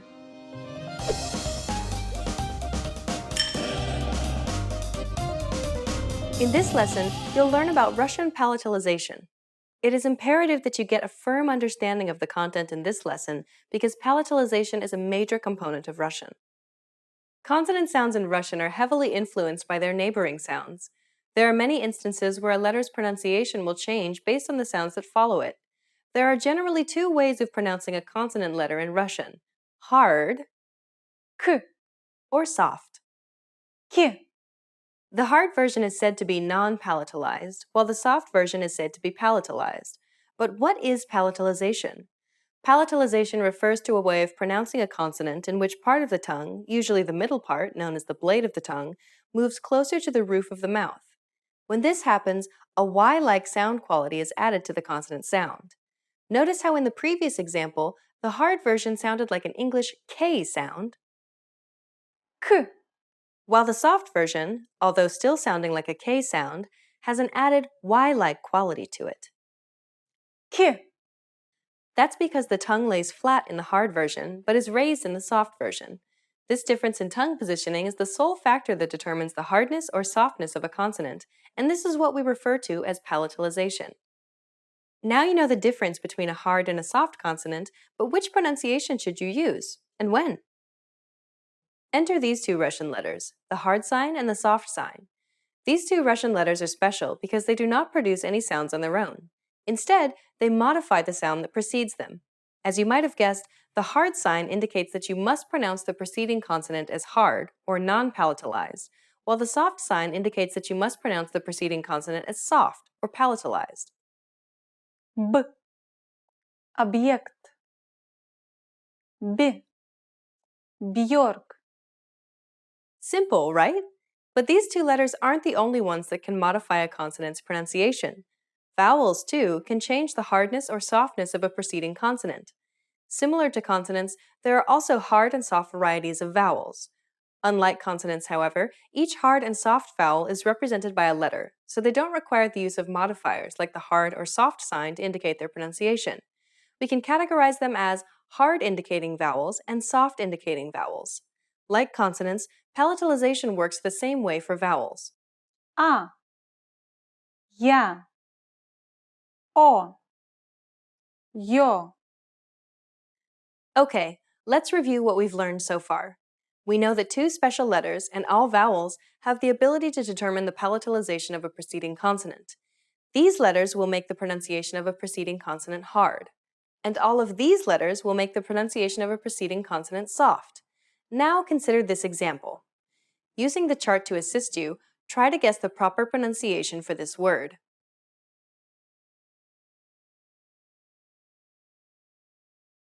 The first letter is a vowel. Using the chart, we can see that it's a hard vowel, so it'll be pronounced hard. O. The second letter is a consonant. Will this be the hard or soft pronunciation? The hard sign here indicates that it's a hard consonant, so it'll also be pronounced hard. B. Next is a vowel. It's a soft vowel, so it'll be pronounced soft. Yeah. The letter after that is a consonant. How would this consonant be pronounced?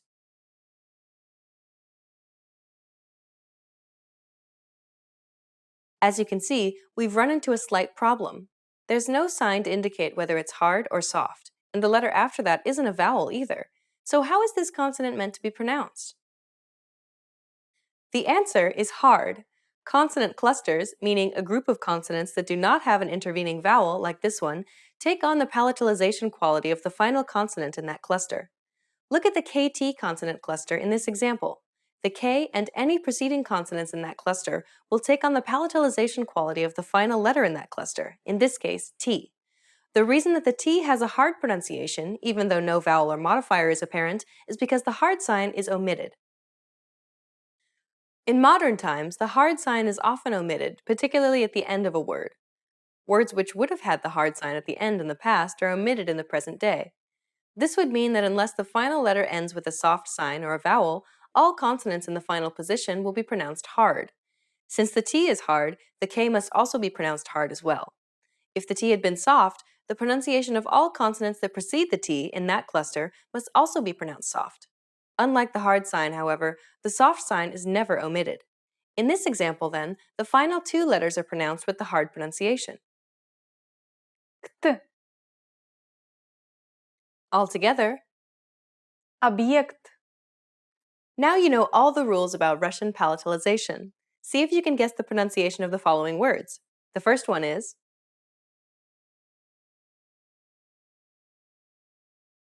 Мат. this vowel is a hard vowel, which indicates that the first consonant must also be pronounced hard. The final consonant doesn't have any signs or vowels following it, so it too must be pronounced hard. Мат. What about this one? Мать. This vowel is a hard vowel, which indicates that the first consonant must also be pronounced hard. The final letter is a soft sign, which indicates that the consonant preceding it must also be pronounced soft. Мать. Here's the last one. Нести. The first vowel is a soft vowel, which indicates that the first consonant must be pronounced soft. Next, we have a consonant cluster, and finally, a vowel. Since the final vowel is a soft vowel, we must pronounce the preceding consonant and all consonants in that cluster as soft. Нести. Well done! In this lesson, you learned about Russian palatalization. In the next lesson, you'll learn about voicing in Russian. How did you do on the quiz? Please share your results in the comments. See you in the next Ultimate Russian Pronunciation Guide lesson.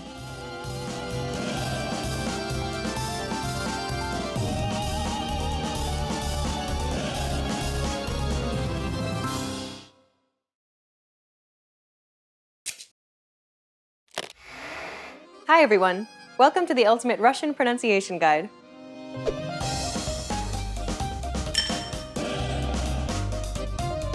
In this lesson, you'll learn about stress and vowel reduction. Stress refers to the prominence or relative emphasis placed on certain syllables in a word. When you say the word unbelievable, for example, do you notice how the li is accentuated? That's because it's pronounced longer and louder than any other syllable, and this is what we refer to as stress. Consider the word for flour in Russian. Мука. Notice how the final syllable is emphasized. Мука. If we were to stress the first syllable instead, Мука. the meaning changes completely, and we get a new word. Мука. Both words are exactly identical. The only thing that differs between them, however, is their stress. As you can see, the incorrect placement of stress can lead to dire misunderstanding. Therefore, it's incredibly important to recognize where the stress is placed when learning a new word. See if you can guess where the stress is placed in the following examples. Тревога. Тревожный. Тревожить. Did you get it? The stress is placed consistently on the second vowel. What about these two words? Земля. Приземистый. The stress is on the final vowel in the first example, but moves to the root of the word in the second example. Here's the last one. Чувство. Чувственный. Чувствительный. Did you get it right? In each of the examples shown, each set shares the same root word. The stress may remain on one syllable in one example, but can shift unpredictably in another example. Unfortunately, this is true for most words in Russian. The stress placement is very random and will change from word to word. While there are stress rules in Russian, they are often so complex and littered with exceptions that you cannot reliably use them. The only surefire way to ensure that you stress the right syllable is to check with a dictionary that indicates stress, or better yet, listen to native speakers and imitate how they say it. Now that you've learned about stress in Russian, let's move on to vowel reduction. Vowel reduction is the weakening of a vowel via a decrease in volume, a shortening of the duration, or a change in the articulation of the vowel, causing it to become less prominent. Due to this weakening, the pronunciation and therefore the sound of the vowel itself will change. Consider this English example. It's pronounced about. But in many dialects, or during rapid speech, it'll often be pronounced about. This is a perfect example demonstrating the reduction of the letter A. Less energy is required to produce an sound than it is to produce an A sound because your tongue is in the center, rest position, as opposed to the A sound, which requires you to open and widen your mouth. While this may not seem like very much, in situations where the tongue has to move from one corner of the mouth to the opposing corner, it can become very tiresome and impractical for everyday speech. Just imagine how unnatural it would be talking to someone who insists on enunciating every single letter. Okay, now that you have a sense of what vowel reduction is, let's bring our attention back to Russian. In Russian, vowels will tend to undergo reduction if they are part of an unstressed syllable. This means that for vowels that are in unstressed syllables, the tongue becomes lazy and will want to stay closer to the center of the mouth, and so the vowel sound will change accordingly. But don't worry, we already covered every single vowel sound in Lesson 3. So if you've been studying properly, then you already know how to pronounce all of these sounds. And since you learned about stress in this lesson, identifying the unstressed syllables should be easy. The good news is that a handful of Russian vowels will remain unchanged, so these rules will not apply to them. We have 4 reduction rules in Russian. Rule number 1. When unstressed, О, will sound like А, if it's in the syllable immediately before the stressed syllable. окно, Москва, Notice how it's pronounced differently than the way it's spelt. окно, Москва, Keep in mind that this only applies if the vowel appears in the syllable immediately before the stressed syllable. Rule number 2. When unstressed, Е, Я, will sound like И, Е, listen to a few examples. мечта, сестра, Rule number 3. When unstressed, О, А, will sound like А, in any unstressed syllable that isn't the one immediately before the stressed syllable. крепко, лампа, Last one. Rule number 4. When unstressed, Е, Я, will sound like Е, in some noun endings and these forms of adjective endings. дядя, номер, новая. In this lesson, you learned about stress and vowel reduction in Russian. In the next lesson, we'll review everything that we learned in this series and test you on the material. Can you think of any vowel reductions in your language? Share it in the comments. See you in the next Ultimate Russian Pronunciation Guide lesson.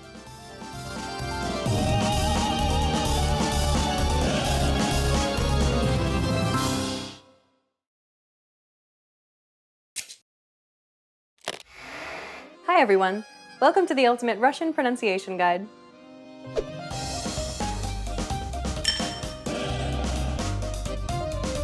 In the previous lesson, we saw how neighboring sounds can influence a consonant's pronunciation through palatalization. In this lesson, we'll explore how neighboring sounds can influence a consonant's voicing. But what is voicing? Voicing is a term used to characterize the vibration or lack of vibration of the vocal cords during the articulation of a given sound. A sound can be categorized into 2 classifications, voiced or voiceless. A voiced sound is one in which the vocal cords vibrate. A voiceless sound is one in which the vocal cords do not vibrate. Consider these English sounds. Did you know that a relationship exists between these pairs of sounds? P, B, F, V, S, Z, T, D, K, G. Each pair differs only in their voicing. All the sounds on the left side are voiceless, while all the sounds on the right are voiced. Touch your throat and produce an S sound. Now try a Z sound. Notice how your throat vibrates when you produce a Z sound, but does not vibrate when you produce an S sound. In fact, the mouth and tongue positions between an S and a Z sound are exactly the same. The only thing that differs between them is the vibration of the vocal cords, and this is what we refer to as voicing. Now that you understand what voicing is, let's bring our attention back to Russian. The Russian language has a tendency to devoice final consonants. Consider the following examples. Зуб, город, Notice how in the first example, the final consonant letter, which would normally be pronounced as a B sound, is actually pronounced as a P sound, so it sounds voiceless instead. Listen to it again. зуб, The final consonant letter in the second example, which would normally be pronounced as a D sound, is actually pronounced as a T sound.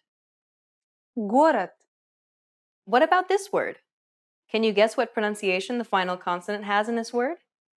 This consonant usually produces a V sound, but since it's in the final position, we must devoice it to get the proper pronunciation. Doing this will cause the V sound to change into an F sound, which is indeed the proper pronunciation for this word. Строганов, Some voicing rules also apply to consonant clusters. Remember the palatalization rules for consonant clusters from the previous lesson?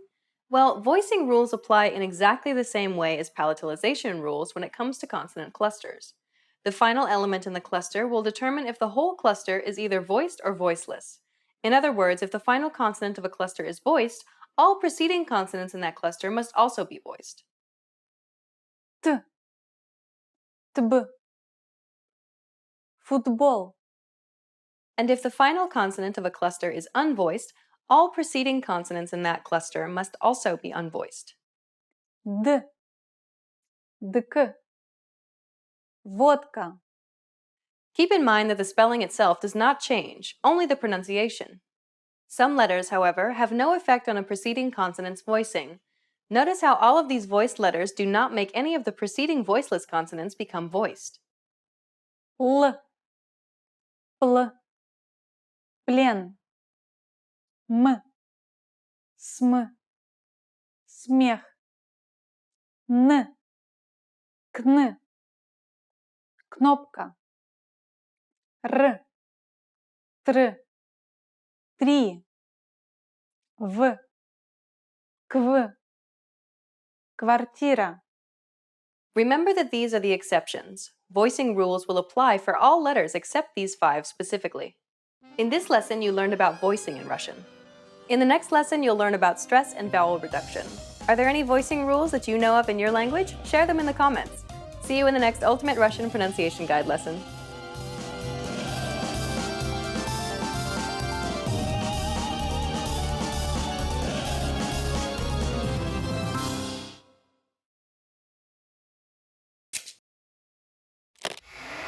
Hi everyone! Welcome to the Ultimate Russian Pronunciation Guide.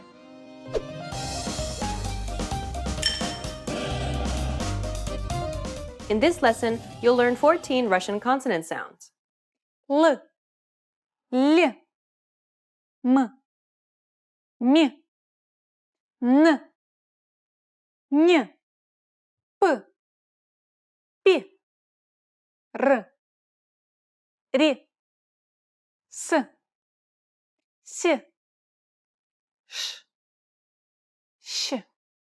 Nearly half of these consonant sounds are identical to the ones in English, so if you know English, some of them will already be familiar to you. Are you ready? Then let's get started. The first consonant is Л, луна, лук, It's like the L in the word look, except in Russian the L sounds a little heavier. Stress this consonant more than you would in English by flattening the tip and the blade of your tongue behind the back of your teeth. Л, Л.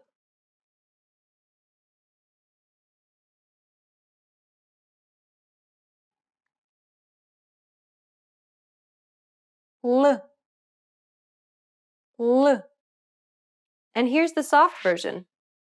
Л, лес, колено, This is almost like saying an L and a Y sound at the same time.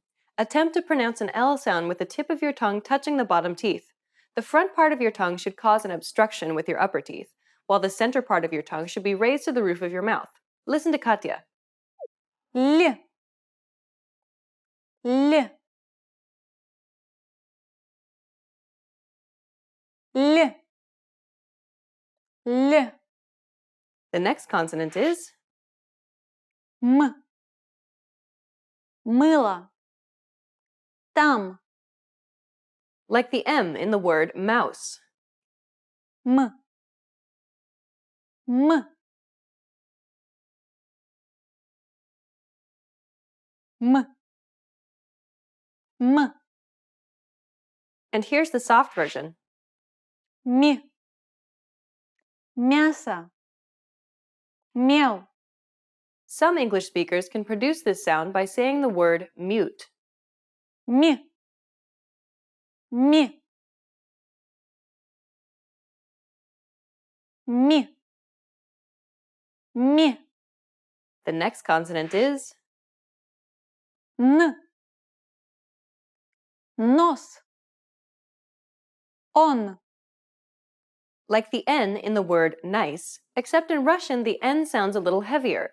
Stress this consonant more than you would in English by flattening the tip and the blade of your tongue against the back of your teeth.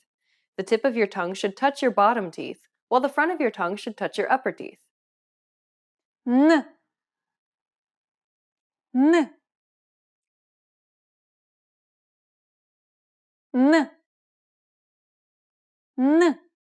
And here's the soft version. Не. Няня. Они. This is identical to the previous N sound, but with the middle part of your tongue raised to the roof of your mouth. It's a little bit like the N in the word newt. Не. Не.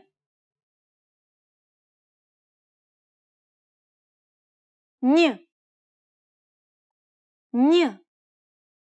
The next consonant is П. Пыль.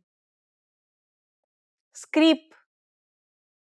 like the P in the word pipe. П. П. П. П. And here's the soft version. Пи. Пепел. Пить. This is almost like saying a P and a Y sound at the same time. As you bring your lips together to pronounce the P sound, raise the middle part of your tongue to the roof of your mouth and release. Listen to Katya. Пи. Пи. Пи. Пи. The next consonant is Р. Рыба. Горло. This is also known as a rolled R or a Spanish R. Contact the gums directly behind your top teeth with the tip of your tongue, build pressure behind the gums, and release. The small passage created by the gums and the tongue should open and close rapidly, as if your tongue is fluttering or vibrating against the gums. It almost sounds like a rapid D sound. When you build up pressure behind the tip of the tongue, rapidly brush the tip up and back against the gum ridge. As you do so, you should feel a vibrating sensation behind your gum ridge. It's like striking your gum ridge and then again behind the gum ridge with the tip of your tongue in one quick up and back motion. Listen to Katya. Р. Р. Р. Р. And here's the soft version. Ре. Река. Три. This is exactly like the previous sound, but with the blade of your tongue raised to the roof of your mouth. Ре. Ре. Ре. Ре. The next consonant is С. Собака. Нос. like the S in the word sand. С. С. С. С. And here's the soft version. С. Синий. Осьминог. Some English speakers can produce this sound when saying the word assume. С. С. С. С. The next consonant is Ш. Шарф. Шутка. This is similar to the sh sound in the word sure. Compared to English, however, the sh sound is much harsher in Russian. The easiest way to pronounce this sound properly is to first try and pronounce an R sound. Your tongue should be curled up behind your gum ridge as opposed to being in front of it. Now, with your tongue in that position, try to make a sh sound at the same time. Practice with the word sure repeatedly in this manner. Sh. Sh.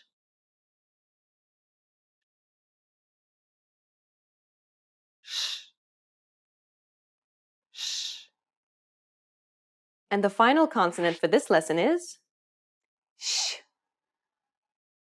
Щетка. Щель. This is another sh sound that's comparable to the sh sound in the English word ship.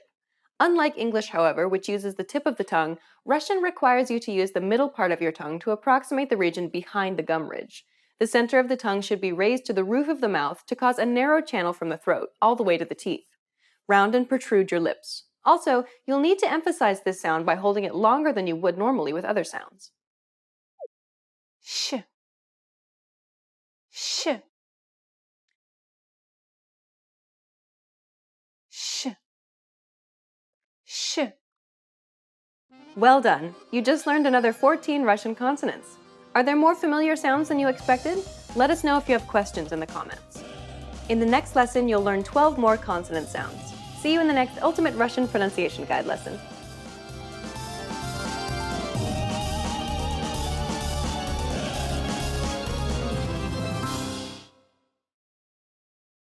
Expand your vocabulary with our Core 2000 Words ebook. It's free and packed with essential expressions that you'll use on a daily basis. Start building your vocabulary today. Click the link in the description below to download your free Russian ebook before it's gone.